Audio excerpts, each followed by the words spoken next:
Welcome back to Odyssey, everybody. Here's how to quickly and easily make great thumbnails for YouTube. The first thing we want to do is get a good shot of ourselves. Now in today's video, I'm going to be making a sample thumbnail that I would normally use for a golf course vlog video, but today's steps can apply to any type of YouTube video as well. So it's actually a little difficult to get like a still shot of yourself. So what I recommend doing is actually filming a video and then just strike a bunch of action poses, and then we can choose the best one from there to use in our thumbnail. So what I'm going to do is I'm going to go over to my phone here. I'm going to make sure that the frame is good for where I'm going to be standing, and then I'm going to put it in as high as resolution as possible. So I could do like Ultra HD or 8K or 4K, and then I'm going to make sure I have the FPS as high as possible, because the more frames we have, the better chance we're going to have to get a nice clean shot. So we got those settings there. I'm going to go ahead and press record. I want to go ahead and grab my golf club that I'm using. And then I'm just going to go ahead and strike a bunch of action poses. So make sure I'm looking at this camera, not the recording camera. But we'll just go through here, strike a bunch of different action poses, go nice and slow so we can make sure we can get a clean shot. Stand here, strike some of these guys. Maybe do one here where I'm in like the backswing. Get some more going down right at the camera.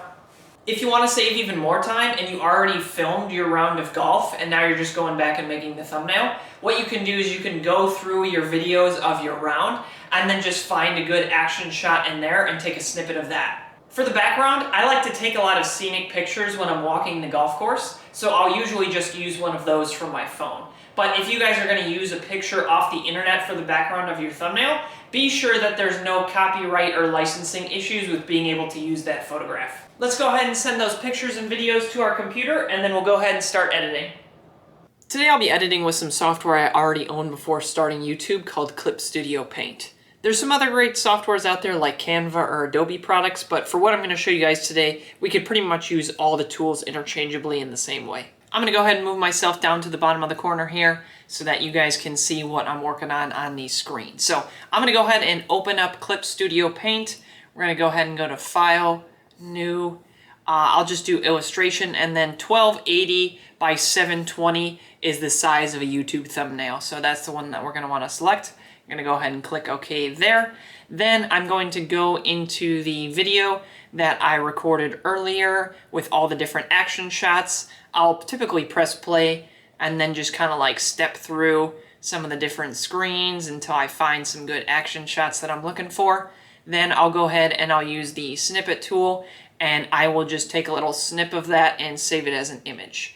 The other thing is I went through and looked through some of my other rounds of golf and just found my good scenic shot that I'm going to use as the background for the thumbnail. Okay, now that we have both images, let's go ahead and I'm going to do File, Import, Image, and then go to my YouTube videos here.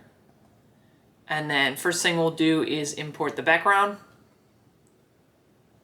And then this picture is really high resolution with my phone, so we'll just scale it down a little bit because 1280 by 720 is pretty small in terms of standards for a cell phone's camera size. Okay, that's pretty good there.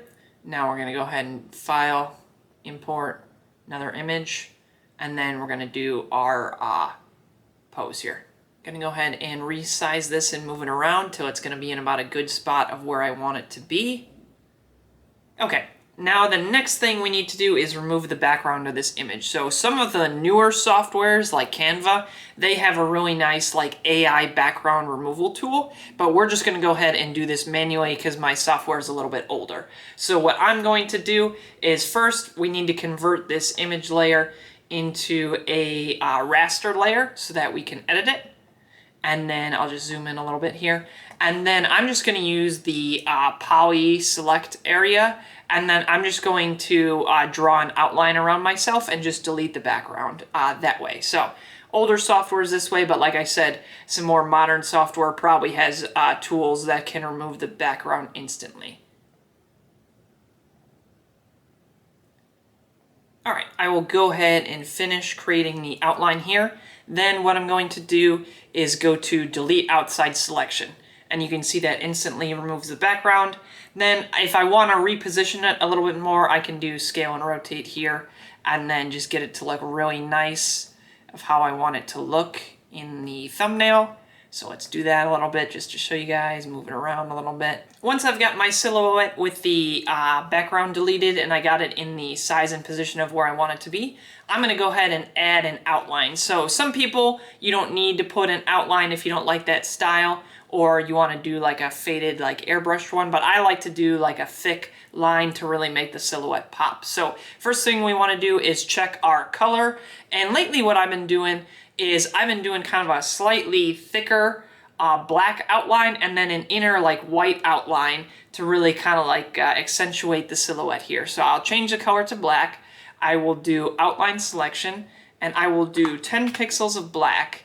And then what I'll do is I'll change this to white and then click outline again. And this time I'll only do 7 pixels and then click OK.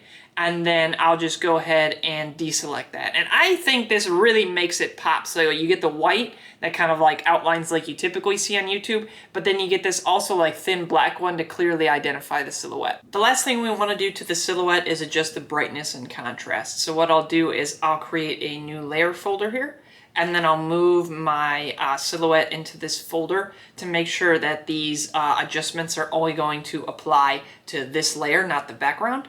Then I'm going to right click the folder and go to new correction layer and then brightness and contrast. And what I'll typically do is I'll tone down the contrast a little bit and I'll move the brightness up a little bit. And this is just so my forehead's not so shiny. It really depends on your lighting situations at home or outside, but this is just a little bit of more of a correction to make the image look a little nicer. So the last thing we can do is for the background, we can also go and we can add some blurs or some other sort of distortion effects if we really want to make the silhouette pop more, but that's really up to your discretion. The last thing we need to do is add in some text. So I'll just go ahead and click on the text tool here, click into the screen, and then just type in some sample text here. So break 80, that's a pretty typical one here.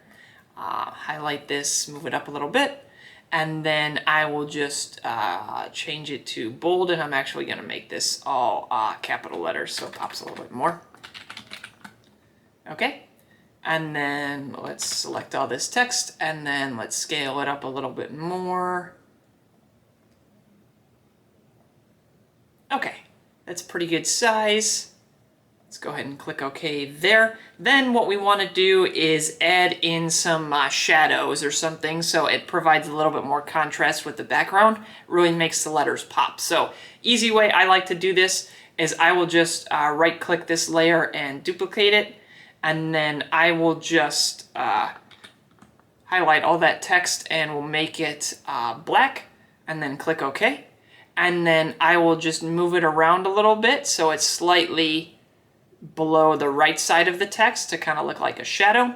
And then we can just swap the order of these layers so the white layer is on top. So now we can see we kind of added that shadowy effect to the letters, make it pop a little more. Then I'll just click on this, and the last thing I'll do is I will turn down the opacity to about 70% or so it kind of softens that shadows a little bit. And that's it, a super fast and easy way to make a quality YouTube thumbnail.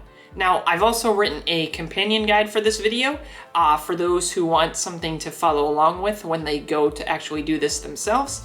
I'll put a link for that in the description down below. Thank you guys for watching. If you enjoyed this video or found it helpful at all, be sure to give it the thumbs up and subscribe to the channel. It greatly helps me out. Thank you guys again, and I look forward to seeing you next time.